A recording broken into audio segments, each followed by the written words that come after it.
tayo ng 100 million, 200 million, 1 billion, dumating tayo doon sa punto na yon. Kasi step 2, 3, 4, 5, no? You can just imagine one day SFGF can buy franchises of these big ticket companies na Jollibee, McDo. We maintain our own franchise, Inasa, Chowking, mga ganun ba, Mercury Drug, 7-Eleven, all over the country. That's another way of having passive income, kumapasok na lang yon, no? Para to sa kumpanya. But that doesn't stop there.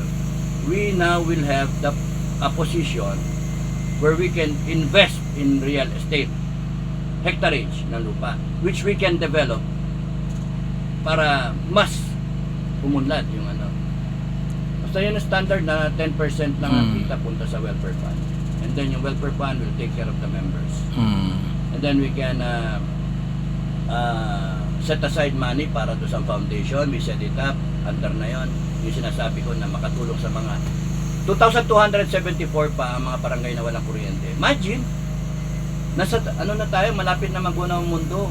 2,000 mahigit na barangay pa rin ang walang ilaw sa Pilipinas. What if we come in, we have the financial capacity, we have the alliances with other organizations, we set up there yung ano nila, solar power nila.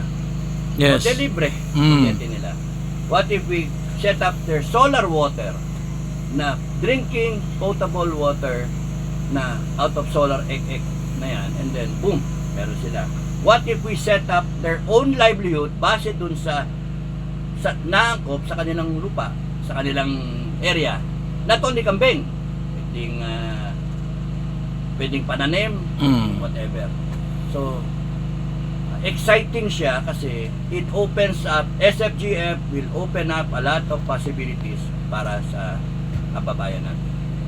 Thank you.